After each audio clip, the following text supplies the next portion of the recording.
ஊராட்சி ஒன்றிய நடுநிலைப்பள்ளி மீசநல்லூர் 4ஆம் வகுப்பு மாணவர்கள் எழில் கொஞ்சும் அருவி பாடப்பகுதியினை ஒரு சிறிய நாடகமாக நடித்து காட்ட வந்துள்ளனர்.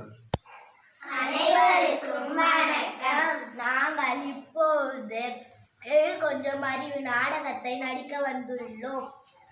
வாருங்கள் செல்லுங்கள். இருவரும் வீட்டில் எல்லாரும் நலமா? நலமாய் உள்ளோம் சித்தி. நீங்கள் நலமா?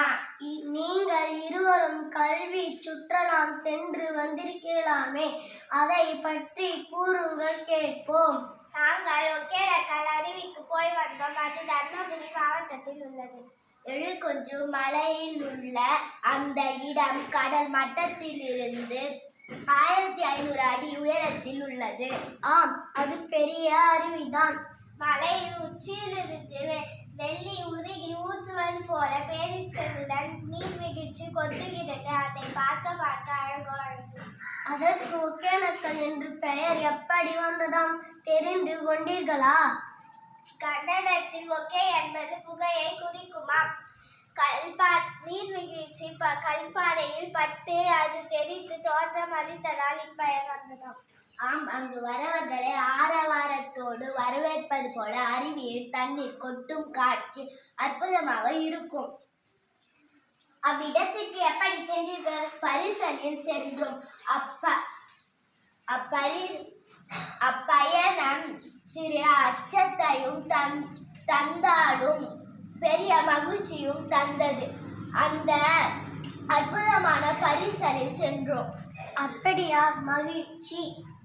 மலை நடுவே வெள்ளியை உருகி ஊற்றுவது போல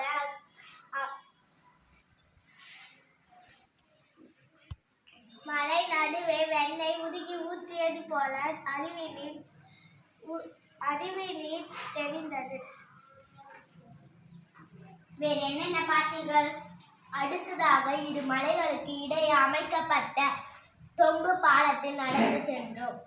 100 அடி உயரத்தில் இருந்து ஊற்றும் அருவியில் நனைந்தோம். அது மகிழ்ச்சியாக இருந்தது. உணவு உண்பி மான் பூங்காவிற்கும் முதலை பண்ணைக்கும் சென்று பார்த்தோம். சித்தி, அங்கே மிக பழமையான தேசநாதேஸ்வரர் கோவில் உள்ளது. அது அறிவன் காலத்தை சேர்ந்தது என்பதை கல்வெட்டை படித்து அறிந்து கொண்டோம். பாராட்டுங்கள் குழந்தைகளே. அருவியின் கண்டுகளித்த மட்டமின்று அங்குள்ள பொது அறிவு செய்திகள் திரட்டிக்கிறீர்கள். எங்களுக்கு ஒகேனக்கலை நேரில் சென்று பார்க்க அனுபவத்தை உண்டாக்கி விட்டீர்களா? நன்றி குழந்தைகளை. நம் குடும்பத்தினுடன் ஒரு முறை சென்று வருவோம். நன்றி.